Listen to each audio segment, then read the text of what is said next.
Mais il y a un voisin qui pose problème. Vu le niveau, il y a sournoiserie, il y a hypocrisie, il y a le Kosonaye, le voisin Rwanda. Il y a peu, Toyokia Waono, M23. Ouganda, le but il y a impliqué ni de loin ni de près. Dans ma solo, il y a rébellion, il y a Sika. Il faut M23. 2 semaines après, le territoire il y a Rwanda. Il y a offert un village à 30 millions. 30 millions à Zuyangwa. Bon, on voit des Angimbongo. À Zuyangwa, na coltan, il y a raffiné pas na yé, pas na biso. Koyiba mana Congo pour être raffiné au Rwanda. Le Rwanda continue à être commandeur de l'aide à travers le monde. Penser à faire un don pareil, c'est une stratégie machiavélique. Et peut-être va mettre biso genre et anesthésia mon boye de façon à ce que va bouler ce que ça là le comme kabakata sima. Oui, que ça là que va récupérer les 30 millions. Kabila ça rabongote, Kabila va traiter tena Rwanda dans une façon officielle quoi. Donc bah ça va traiter yo le bignonso. Kabila n'a jamais eu de très bonnes relations avec Kagame. La preuve qui jeu, ça qui n'ont pas jeu. Je. Ça va semblant hypocrisie.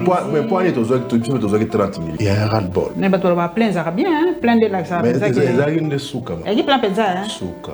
Il y a un homme mbata ba fourmi côté tena mutu. Oyo kinze mbote. Mbala moko poza moto ya parti wana obandi ko finga. Afinga moko ya mbindo. Moni mwana mobali okamati photo ya mamusugi asalaka mouvement nini Kinshasa zéro trou. Mais mabulu to ba trou eza na kesa leta eleki kutu eza na nzela. Ils ont abattu mon sous balaki donc bango pona Kabila bako dai mais lelo oyo bango pona Tshisekedi bako pe odai na yemi na monto aux autres à moi ni bien sur les autres les autres comme c'est bien le quoi papa Menda ça soutenir Mendete non Mendete je fais pas le yoko mutangi non to ko traquer Fayulu to ko sale bo Fayulu ndekoba ata soki ko bale comme $500 pas de no bala babo son appelle ça biso invitation pakala so ba bimisa do ba dossier ngai. En tout cas, le seul dossier où je n'ai jamais trahi Kabila.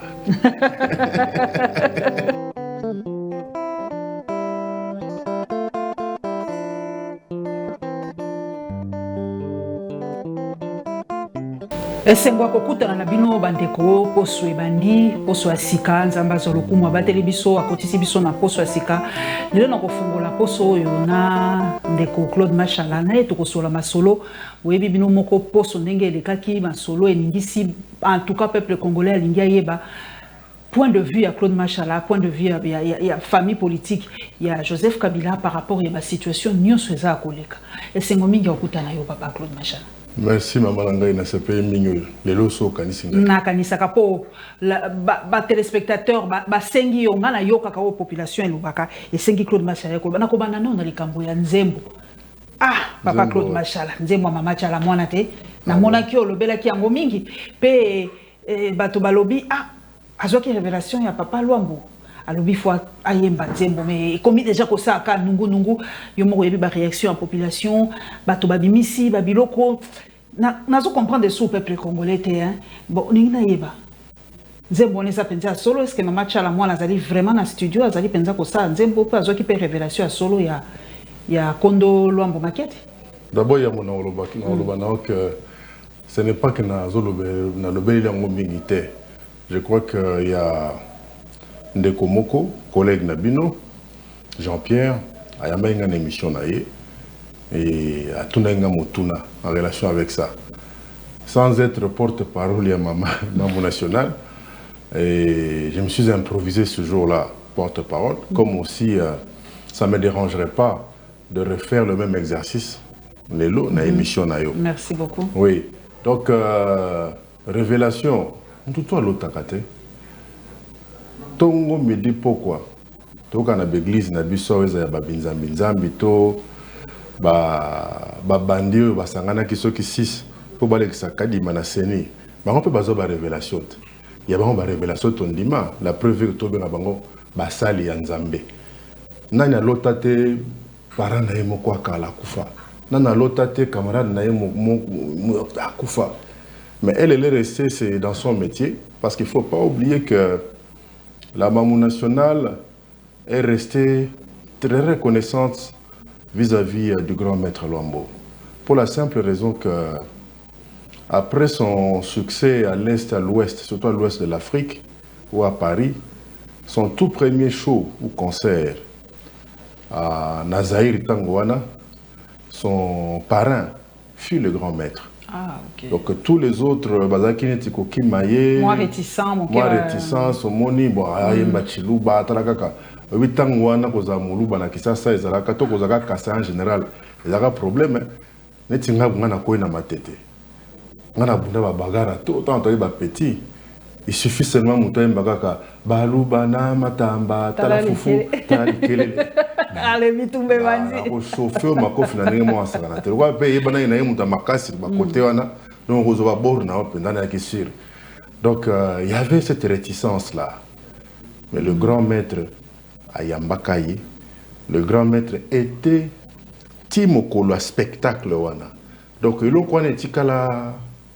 Et à ça, parmi Bao, il y a qui est en 89. Voilà. Mais voilà que, à une vision, la Moukina Tonga.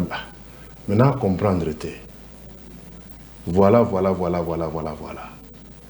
Et en ce moment-ci, notre loi, c'est comme une réalité. Donc, ce n'est plus qu'une question d'heure. Il y a moi pour expliquer la population. Mais nous avons réagi par rapport à la finga ou à yoki, batoba fingi oui, et ça n'a moi pas si pour fingi. Fingi biso pe ba finga ka biso. Tongo me dit pourquoi. Vous comprendre. Donc c'est l'arme de faible ko finga. Oui, maman mokolo bongo ko finga biloko mosusu. De fois tali motonga zo finga.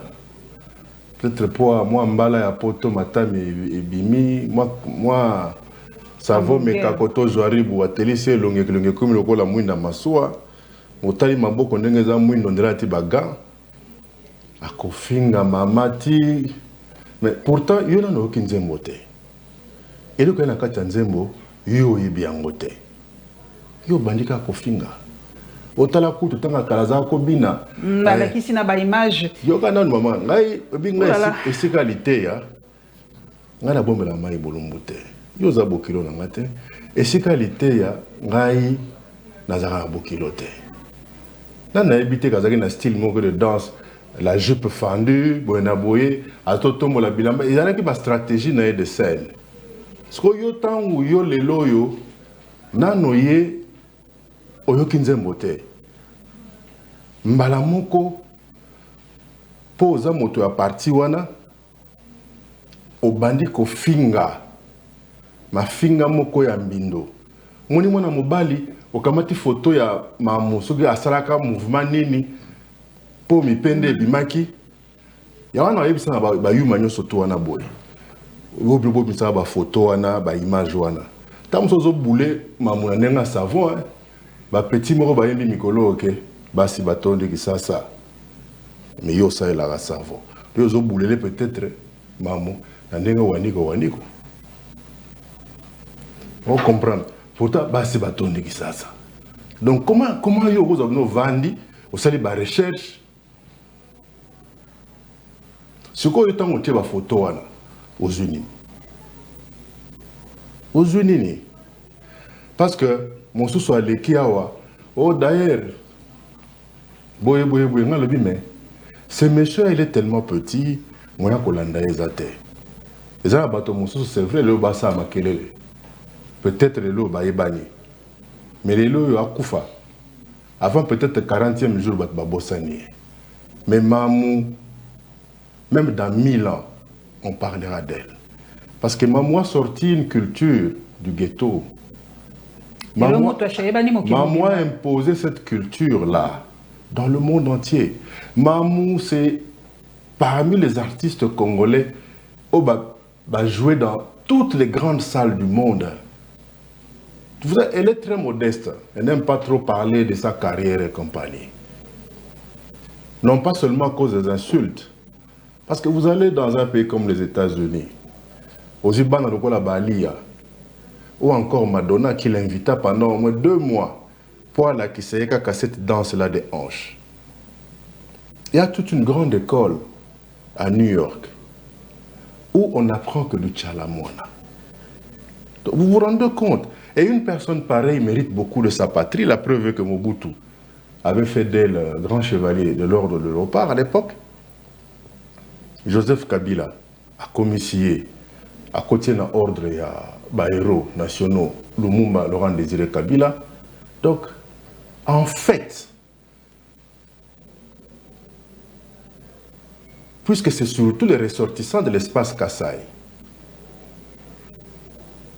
qui l'insultent comme ça, mais c'est dommage, mais pourtant cette dame-là, je crois que quand le vieux Étienne Tshisekedi Lumumba est parti, il s'est posé un problème de leadership. C'est vrai, au jour d'aujourd'hui, il y a Fachi, c'est parce qu'il est président. Mais l'espace Kassai continue à souffrir d'un problème de leadership. Mais tout à la mise. Tchalamouane est connu dans l'espace Kassai, dans des coins impossibles. Elle est arrivée à amener les gens même dans des coins où Moutouké Komarate a vélu Komarate. Zora Kanzembo a voté Kabila. Cette chanson a amené Kabila même dans des coins où, malgré toute la logistique qui avait été déployée, n'eût été cette chanson, c'était difficile que Kombo Kabila comme un coin. Alors, Moutouabongo vraiment vendu noka aboye, aussi ba photo moko boye po atomola ki bilamba obotala ye ndumba bonaboye. Vous êtes sûr que Père Nabino de Moubala Liboso Mère Nabino. Vous êtes sûr que Mouto Yobengaka Papa Wana a Père Nabino. Donc moi la vie est moko là on a mon do foloté, là on va photographe. Un photographe ta kango photo. Ce qu'on a dit coach, il y a un de na photo. Ce qu'on a mis sur ma vendre, il y a un de na photo. Oh machala zaka monoko te nga tout mona mutu te. Siko to zo pe ba jeune ba bimisi ba nzembo oyo commission de censure R moko e lobaki après sali rétropédalage ba pesi bango pe sous réponse. Et comme une guerre à travers Banzembo. Non, moi je pense que nous sommes en démocratie. J'ai toujours dit que c'est le peuple de juger. Puisqu'en fait, dans un pays libéré, dans un pays où il y a la démocratie, l'homme le plus puissant, c'est le peuple. Le reste, aux accords mandataires, ce n'est pas pour rien qu'on parle de mandat de 5 ans, de 3 ans. L'homme le plus puissant dans une démocratie, l'homme le plus puissant dans un pays libéré, c'est le peuple. Ma petite Babimisi Borna Bangoto Kiango, le groupe Impère. Bah oui, parce que c'est nostalgique. Impère, Mteboma Kimboka, Kwani, Kombo, Impère. Bato Balingi Bangote Babimisi Makambo Belé. Te, Bokolo Bateka ka Impère, mais Batouba, Basala ka Impère. Bato Basala ka slogan, il y a servir et non se servir. Kaka Bande Mbasali le peuple d'abord. Kaka Ndenge, Bato Basala ka servir et non se servir, va se comporter. Et ça, au Bendenge Moko Bato, il y a le peuple d'abord, va se comporter. Différence c'est Zawapi. Différence c'est peut-être que Bato, il y a servir et non se servir. Bazara na Bakos. Mais Bato, il y a le peuple d'abord. Comme une veste. Comme une veste, donc à Betelo Benda Ziri, tout le costume, on est à combien 15 000, 20 000 euros. À Betty Berlucci, na Makolo, tout le sapot, on a combien 15 000 euros. Rolex. Et bon, concurrence à Weston. Cravate bien nouée, pochette assortie. Il est chez le coiffeur chaque samedi. Chaque soir, il est en train de siffler des bouteilles de champagne. À Wanagombe.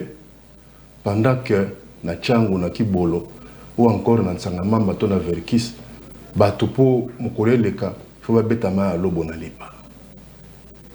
Vous allez comprendre. Donc c'est juste pour dire ceci. Un artiste, quand il est inspiré à Oloba, à décrire la société. Et ça faut qu'il ait eu inspiration. Et la meilleure de façon pour qu'artiste a l'obaté, c'est de tout faire pour faire tarir les sources d'inspiration. Et or, ici, les sources d'inspiration, les animes. Moïbi. Sources d'inspiration, les animes. Bah, dépassement budgétaire, les boma tozakoka. Source d'inspiration, les animes. Bah, rétrocommission. Source d'inspiration, les artistes, les animes. Tant que 16h, 17h, nde bato babeta ligne 11 na nzela Tchango. Source d'inspiration eza nini? Et comme iti moto, pour akende wenza bitula, il faut tourner la tête 2 fois. Source d'inspiration eza nini? Ba episa ki biso la gratuité. Lelo toyoki, gouverneur à ville, rétropédalage makasi. Toute honte but nous parle de 50 à 150 $. Oh non, Kinshasa 0 trou. Kinshasa 0 trou. Mais Mabulu to ba trou eza na kesa l'État et leki kutu eza na nzela. Ce que beaucoup zipo wapi. C'est ça ma source d'inspiration. Bolobi gratuité. Depuis l'année scolaire de bandi bana batanga te. Bolobaki que policier a kozana palais, a ozana moi, bagnole naïe. 0. Source d'inspiration. Boyoko bimisa sikoyo, o eza souka na frappe. Le souka penalo na kifa quoi, ram. Ils ont continué quand ngalo balinga. Mais bolobaki ram ya pour protéger téléphone. Mais toi on se retrouver que lelo que ram vont protéger des basim. Si vous avez un téléphone moko, vous avez des SIM au futa 2 fois. 2 fois. Ce qui paraît que ça c'est SIM blanche, au bandeli processus à 0. Et pire encore, téléphone nous moi nous habite que la bête moi tourne à beau tourner na kina ba petit ba checker lengai. Entre temps longoli sim. L'état ba bon sa téléphone aux sous sim aux ongisi au rebaneli sous ko futa ram. Oh non ba téléphone à DGT. Bango ba futa sous-souté. Ah. Moi bi que miso makasi muso ko makagi ndoki. Oh non ba geste barrière. Il faut un geste barrière. Tout le monde est mboka ye. Ceux qui 5 000 wewa ata moko talati masque. Source d'inspiration de Yangwana. C'est-à-dire le jour où les gouvernants vont faire tarir toutes ces sources d'inspiration, vous verrez que l'artiste Bagozonga d'abord l'inspiration d'abord kala. Basi. Mais moi c'est faut toujours et puis surtout que les Congolais talaga yomoka. Papa toke de sikoyo samedi bato babimaki na nzela bato balobi o nzamba boyi marche wana po liboso mbulu betaki ensuite moi discussion par rapport à effectif bamsu balobi ezali na 3000 4000 tout ça bon échec kaka professeur Mbata kuta lobi bon c'était une façon pour professeur Mbata te constitutionnaliste à mon été on a aventurier on a le professeur par révélation là.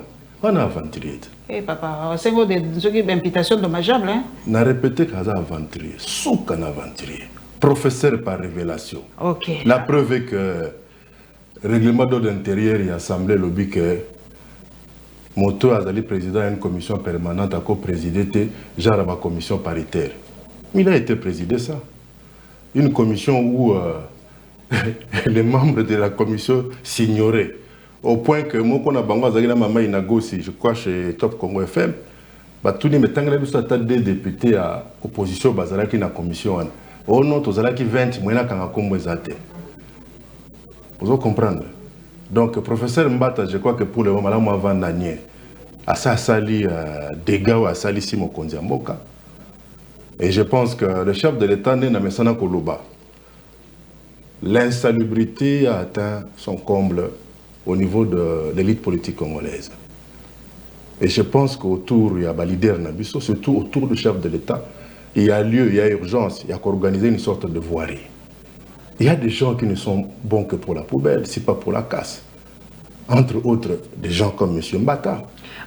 Comment il peut se permettre de dire que Biso Tokenego ça marche? C'est une façon de célébrer. Déjà face naïe, à comment pour des raisons d'études. Donc, souka na banda.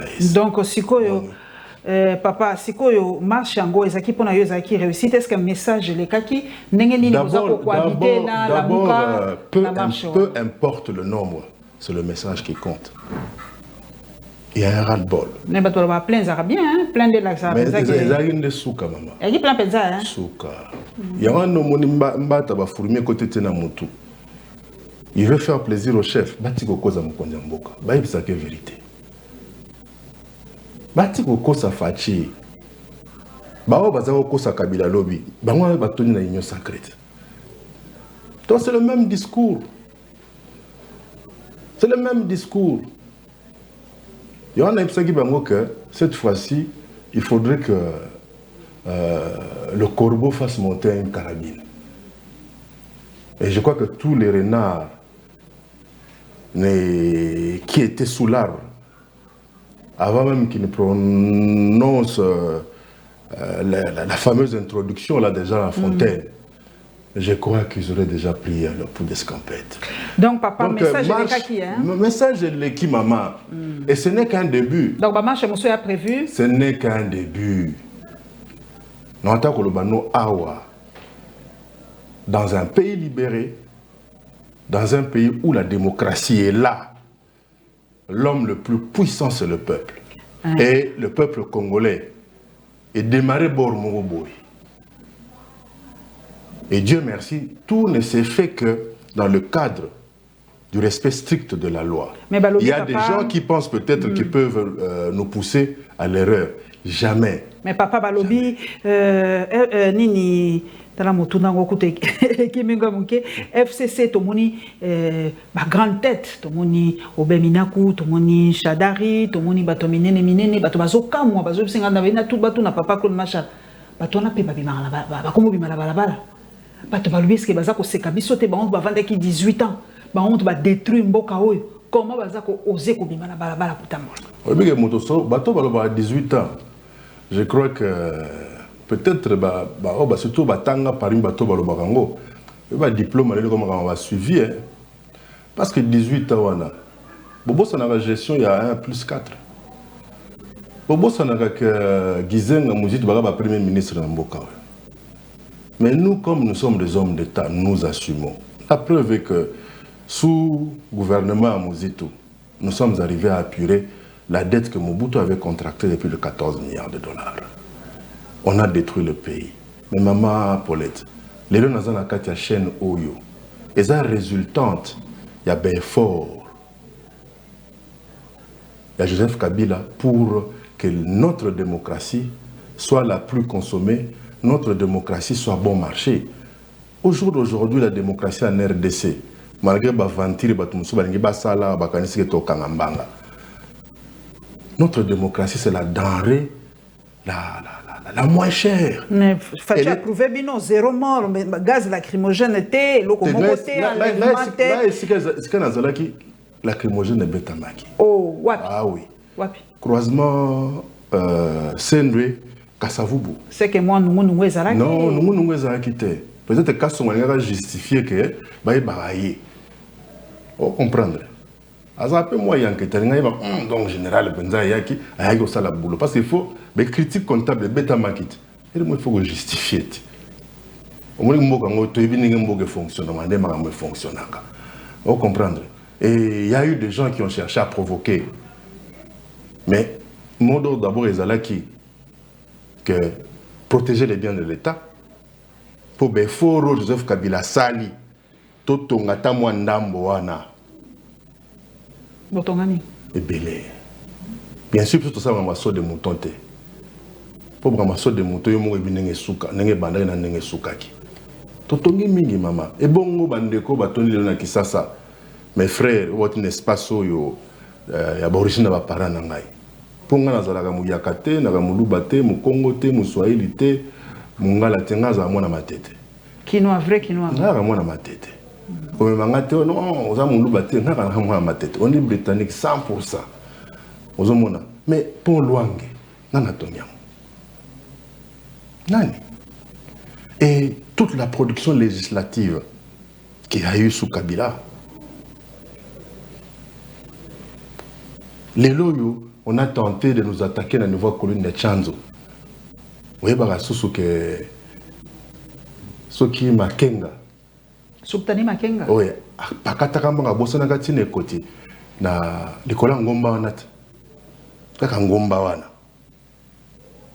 Kabila a fait beaucoup trop de choses, maman. Il y a un chantier belé. Moi, je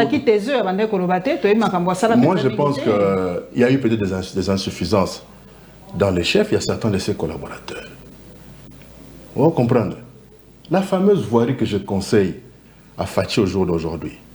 Il y a lieu aussi, Kabila quoi que n'étant plus au pouvoir, je crois à ça Bendi Bilili, ils ont un bateau Moussou Balaki, donc, bango pona Kabila Bako Dae, mais les lots Oyo, bango pona Tshisekedi Bako Pe Dae. Ah, nayebi na moto aux autres à moi ni bien sur les autres les autres comme c'est bien le quoi papa Menda ça soutenir Mendete non Mendete je fais un pali yo mutangi la transhumance quand le professeur Nzoli a parlé de la transhumance c'était bien avant ma prestation il y a monsieur Mende et honorable Mende. Mende c'est mon vieux Mende a beti mabe mais abimi pena na gamme il fallait que tu avances na nenye. Non mais et ça union sacrée donc à soutenir fort, c'est la continuité des affaires de l'État. Union sacrée ou union forcée. C'est une union forcée. C'est-à-dire ce que vous avez d'ailleurs, c'est le dossier non oyoto bimisa. Ah bah ça là on est dingue wana, bah ça va chantage. Ya osaganate. Et là ba yuma mususu bazana union sacrée wana, na ba ba yuma. Baza kuna parce que pour ba bomba moi. Voilà, moi ba parler quand on peut ba mususu lelo bana ba cannabis ba lo bakate tout ça bonaboye. Ah bon, on a quel loba boye bu dossier télégo bima. Vous comprenez? Zala mubale. Zala lokola ba biso. Yo on dit mamakala. So ba bimisa do ba dossier. Ngai. En tout cas le seul dossier ba ko bimisa ngezaka que je n'ai jamais trahi Kabila. Papa machala tokolobela likambo eza ko swa bana mboka ebele. Likambo ya village oyo Paul Kagame alobi ya kotonga na Nirangongo kuna pour ba réfugiés congolais. Alors bato balobi na tuna yo sous Kabila tozaki na impression que na lo bakuto impression te bazali ko traiter de Rwandais d'ailleurs. On ne mâche pas les mots, on dit la vérité. Pe banzembo zali ko yemba bazongi sebe na mboka na ye esika botama esika bakunda baboti. Lelo bala mboka balobi relation na Rwanda komi pe kitoko mingi. On s'appelle même des frères. Sentiment ni noza koyoka lelo olobela bana mboka par rapport ya village baningi batonga ezali kaka ndeko ayokeli ndeko mawalobi te ba frère ne bana pasi aye kosunga po biso tozangi 30 millions pona kotonga village wana pona ba réfugié na biso. Yambona limbola na répondre na motuna na yo na ko apporter d'abord un correctif. Kabila Rwandais to yebisaka bango ke ata soka zalaki chinois biso tozaka naye nelo wali boso o Kabila baboti naye bakufa bakunda bango na Rwanda. Je crois que Mzee Laurent Désiré Kabila bakunda ye na niveau à palais de la nation et na ngonga oyo mama Sifa waza mama Joseph Kabila Kabange ana kati ya mashamba nene kata bilanga naye kuna na Katanga parce que ye alingi bilanga mingi zongi sa na Rwanda. Je crois que boyoka kate anere kangi mutu pour bayembaka nzembo wana zongi sa na Rwanda to monaka ba matinée politique ya parti wana alimete wana soki parti soki secte soki nini wana to ebite et jamais okaka batindaka ba soda ba ndo panza bango pour la simple raison que c'était un mensonge. Et quand le Lokoza le Kouta, pourquoi s'en faire? Nous avons 9 voisins. Et tous sommes obligés à vivre en harmonie dans nos voisins parce que tant que le Congo sera là au cœur de l'Afrique, tous sommes nos voisins. Mais il y a un voisin qui pose problème. Vu le niveau de la sournoiserie, il y a hypocrisie, il y a le Kosonaye, c'est le voisin Rwanda. Il y a peu, Toyokia Waono M23, Ouganda Lobike, il y a impliqué ni de loin ni de près, na masolo wana ya rébellion wana ya sika. Bato balobino il faut zakaka M23. Mais 2 semaines après, Kolo territoire oyo ya Rwanda, aza offrir biso sikoyo un village à 30 millions. 30 millions azu yango wapi. Bango roi des Angimbongo. Azu yango na coltan oyo bakomi ko raffiner pa na ye ezo te pa na biso. Et outi na Or, ils ont Koyibama na Congo pour être raffiné au Rwanda. Ajoute 30 millions wapi, puisque jusque-là, le Rwanda continue à être commandeur de l'aide à travers le monde. Et le Rwanda nous offre 30 millions. Oui, Toboïté, ça le rôle à l'Ozuli Kambo, voilà, dans le quartier Moko. À ta voisin, Boyo Kanakate, Mayoko Kosalaye, à ta Yeti, Eska Boche Bembete, Sugeza Matanga, à cause de la femme, peut-être un bakiti à quoi, ya souka. Batumso bako témoigner à Akuto via le pan wana kuto azalaki pe awanabiso. Ata soki mikolo koya boko pesa na kaka kambote te, mais quelque part na motema na bino niveau à rendre ko diminuer. Mais je crois que pour que le Rwanda arrive à penser à faire un don pareil, c'est une stratégie machiavélique pour avoir un poste assez avancé dans le Congo où Elingi est faire oublier Kanao Yobande Kono surtout Baranango côté en Est parce que malgré l'état de siège les atolamuki na tongo toko ka babomaki bato 9 babomaki bato 10 et mingi okoka bato na bautaki soit Uganda ou soit Rwanda. Peut-être va mettre un genre d'anesthésia formol.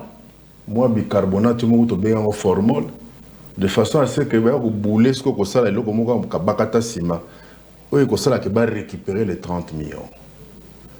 Il y a un projet de construction routière au niveau est où ils sont pratiquement financés par l'Ouganda. Et on dit que l'Ouganda est en froid. Comment Uganda avec le Rwanda est en froid, puisque le Rwanda continue toujours à soupçonner Museveni de vouloir armer des rebelles pour Longola Kagame na pouvoir. Donc, pour Bakoma niveau c'est que Bakondiambo quand même basolaki. Oui, bien on a reproché na Fachi na gestion à Est des années, surtout avec nos pays voisins. On est chaque fois surpris. On a Kenda qui toba Bakenda qui signé Bakor. Mais Bakor on avait signé mais entre États. Il y a une procédure, toi, dans le Parlement. Kabila Sara Bongote, Kabila Bana ko traité na Rwanda dans une façon officielle quoi. Donc Basara va traiter yo le bignonso. Kabila n'a jamais eu de très bonnes relations avec Bakagame. La preuve qui jeu, ça qui n'ont pas jeu. Jeu. Mais pour aller aux 30 millions. Jeu. Et bien, on a Monaco, tellement que Koina Kabila, et comme l'école Mokoboy, nous avons décidé que non, bah inoculer haine dans les Congolais Mokoboy. Non, il faut qu'il y ait. Et je crois que les Congolais nous surtout dans les lobaza bango convaincus qu'il faut pas s'engager pardon.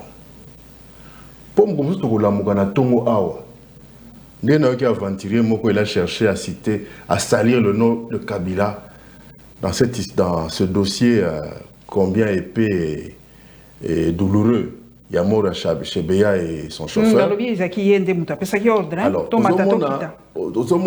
policier c'est ça. Après autant de temps. Mais maman Paulette, demain ne serons pas surpris d'apprendre que la version à Bible version qui paraît financée par la RAM. Beaucoup de gens que non, Naliwa Yezoupe, Joseph Kabila a impliqué. C'est-à-dire, ce que nous avons comme Luka Siliti, na mutu ya libandi, ta niveau mutu ya mabe. La niveau ya mutu. Vous assurez que Kabila n'était pas impliqué dans la mort de Chebeya, pour Chebeya pas à côté moi nungu makasi azai ko tungisa ya azai ko moi Bazala qui est belé. Bazala qui est belé, bien sûr, il y en a certains qui ont même fait la prison. Si les autres dans la banque va vivant. Toka ndeko Moïse Katumbi to ma piqué une piqûre. Ba résultat examen on va piquer une piqûre, il est tozela tout le monde a ngote. Parce que Moïse Katumbi là ni nyoyo koto bacha tomate koto bacha mafuta koto bacha mungwa. Mais tant qu'on critique un avion kuna yé mutu ali boso abima na avion. Sans biloko nous tout au monde na réseau awa. Je crois qu'un chef est sacré, la personne du chef est sacrée. Il ne faut pas bandeko bana bokondi lelo bakanisa ke. Et kozala karabo. Puisque le peuple a déjà décidé qu'il faut bagazer. Il y en a marre. C'est-à-dire que ce n'est pas à chaque fois qu'il faut qu'on justifier chaque na situation mon boy. 2 ans bloqué. 30 millions de dollars. 18 ans on a habité. Vous savez, plus 2 ans blocage. Vous savez en politique, il ne faut pas compter qu'avec ses doigts. En politique, des fois, il faut compter avec les faits, du bout des faits. Ok. Kabila a même sacrifié son pouvoir. Tala 1+4 ans. Chef de l'État Zoyabo, Jean-Pierre Bemba Dongazo Mizo, Soki Nengeni. Donc Jean-Pierre Bemba Azawa Mona Pena Pomba na Kina. Ore Loba Pema. Moi, finit. Grand bango. Kolerana Wazekwa. Donc, apprenons Yakoibake Lobeza Nzambe. Je répète, dans un pays libéré comme le nôtre, puisqu'il y a eu le 17 mai 1997, dans un pays de démocratie, puisqu'il y a eu alternance, passation pacifique de pouvoir, l'homme le plus fort, l'homme le plus puissant, c'est le peuple. Okoko sabatuna yo hein OK si ba parler va mettre tout le monde à sitawat bino boza ko tika bino ko changer langage hein lelo bino pe boza ko mona na boza ba pomba bino boza ko kiper peuple ta nani lelo boko comment ko lo babongo peuple des années parti du peuple pour la reconstruction de la démocratie t'as la peuple na sigle na biso t'as la démocratie et il y a des débats en interne au PPRD. Il y a pas longtemps ici il y a eu un vent ici où des gens réclamaient un changement brusque de leadership dans le niveau parti. Fort malheureusement pour Nabango, cela a été fait dans le non-respect. Il y a des textes et des statuts Nabiso. Parce que chez nous, c'est la discipline. Oui, il y a la démocratie, mais dans la discipline. Donc, au moins, on a peuple, tous à la Ghana, et puis c'est Nganaza Awa, Bao Baïbinga Baïbike, Ngaïnarana, Ngana famille partout. Dans la famille partout. Donc, ngai na ebini ni ma lobo, na ebini ni champagne, na ebini ni nzika, na ebini ni caviar. Na ebini ni kuzu, na ebini ni rotana. Donc, j'ai eu la chance yako zalaka ma solo nyo sotuana. Donc, ezali te que lelo yo pose que yo vandi wana okanisi que non. Ozimangwele na makamunyo surtout. Et le baba petit na mo ba tambola ga minga balabaka ke. Cercle ezaka kilo. Ça est là batu bolam pour cercle ezaka kilo. Claude Machala, la question directe ce qui lelo ba yepenza avec proposition pratique directe babi Claude Machala okoma soit ministre, soit boye, soit PDG, soit ni tika kota union sacrée, tu auras ça. Claude ta la population yebisa po toyebani. Congolais à Kolobani. Talanga bien. Talande batalanga. D'abord, on na matokolo. Tombunzu to na goma mapeka on dirait cadre la mine de pétrole. Ngana kola na mbongo le 20. Papa n'a pas fonctionnaire. Donc le loso ba yeba pese ba lobi o. Silisate. Ngana kola na mbongo le 20. Père na zalaka te au DG au ministre pour nazala boy. Et na moi moké wazaki nangoana. Voilà que j'ai un cursus de rêve. Moi j'ai fait l'école primaire au collège Albert Ier, sur l'avenue Valk, qui est devenue avenue de la Justice. J'ai fait mon école secondaire à l'Institut du Mouamba. De très belles écoles, très bonnes écoles. Mais voilà, c'est juste pour dire ceci. Dans la vie, quand on veut, on peut. Dans Nayokate, Moutamelagi Maya Lobo, a Koufi. Dans Nayokate, que famille, Balema Tembele 3 jours Badaye. Dans la vie, la dignité n'a pas de prix. Vous savez, il y a des gens qui savent garder la tête haute, mais même quand ils courbent les chines pour ramasser de mégots.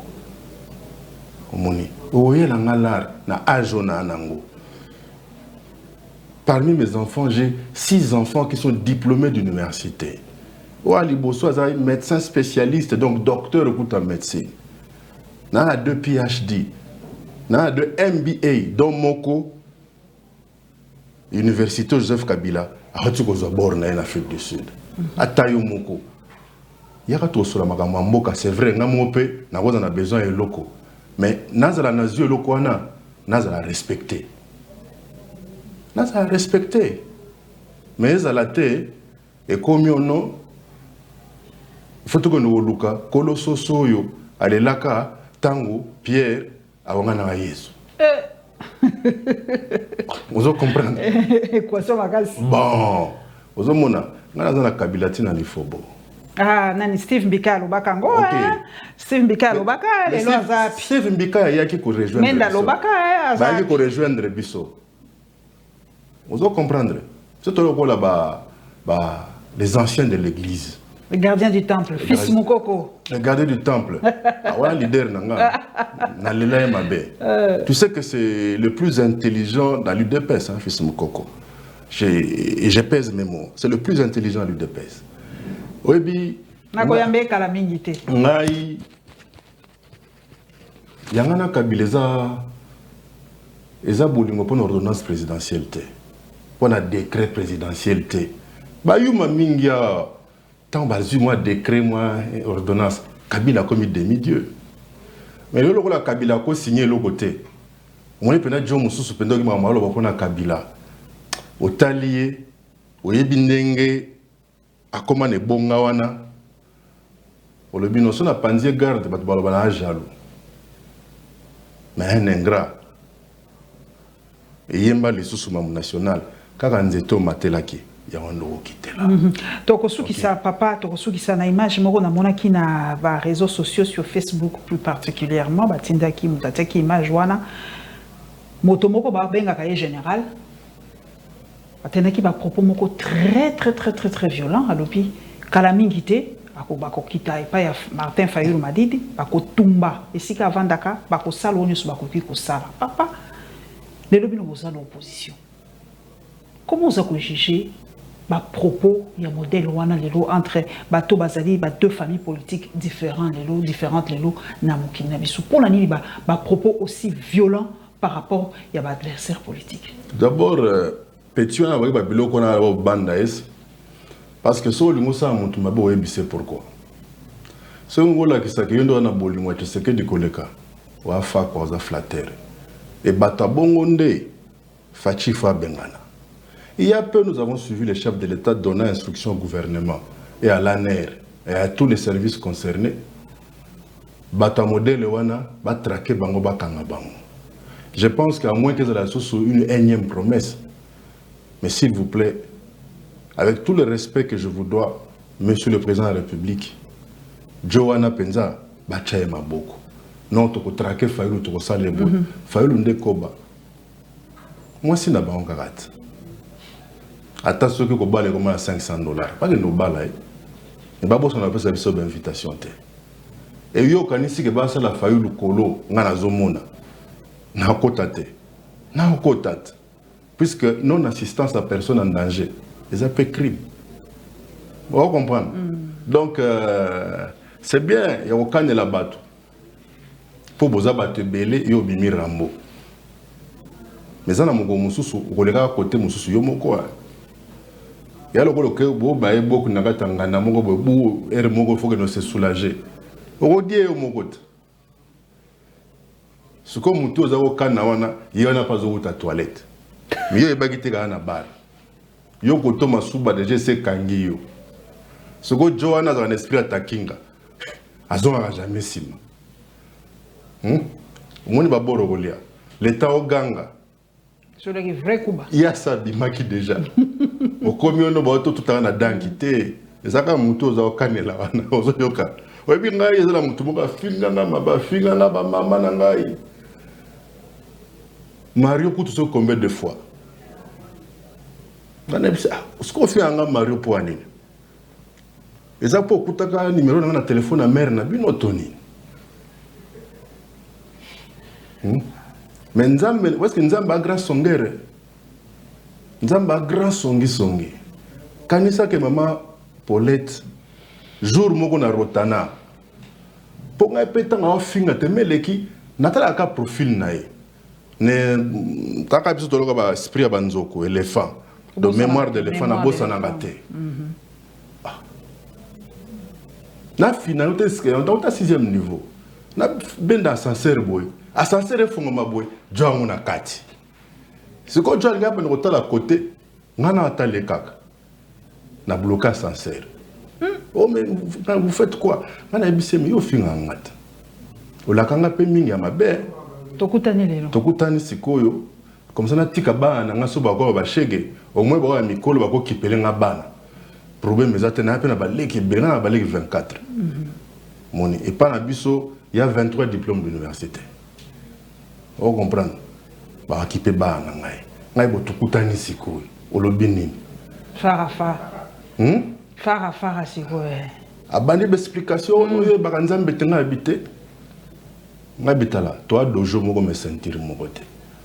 Kimono bateka yango na wenza ba sume na wileri. Me sentir bazorango na wenza na te. Toza biso de. To silana raka. Oyibe ke Joanna fina bouton alarme. Na bakazaka na bango ba croiser tirike au tekati à $30 wana. Tala kazaka ezongala ndire batonga wana posa dauphin. Pardon. Je file bouton alarme. Non, je vois l'image. Posa dauphin je vois l'image. On dit que porte à sa sœur et fungama. Joanna a plongé. On est déjà de Kabila ici. C'est un criminel. Oh.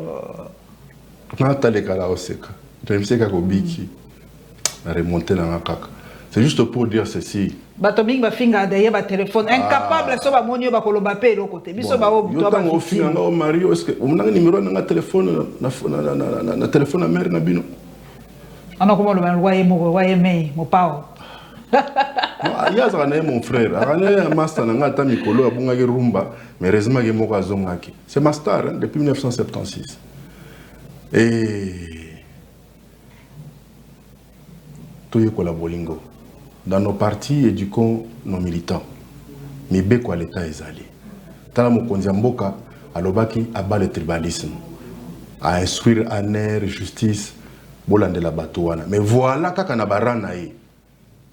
Parce que batu muso vraiment ko c'est la diamba makambo belé hein. Vraiment ko c'est la nyonso tout bombé. Alors que Nazamba na matiti musu c'est bima, on a l'État évité. Donc ce mutame qui ango, okomaka na ba réaction modèle wana. Je crois que Martin Fayulu c'est un acteur important sur le plan politique, a mérité respect.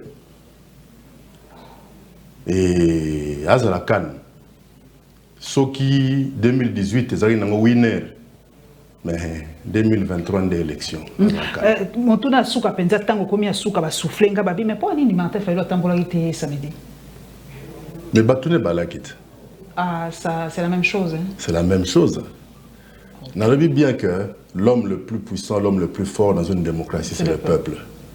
Donc ça ce sont des petits détails. Ça qui te pour linga ko zanabino esika moko tende na yo ki ba linga kita se mélanger na bato FCC tout ça. Mais à ta toi nzungu mon côté, bah quoi servir sur table moko. On comprend. Non non qu'il y a la fête témoin il y a un buffet.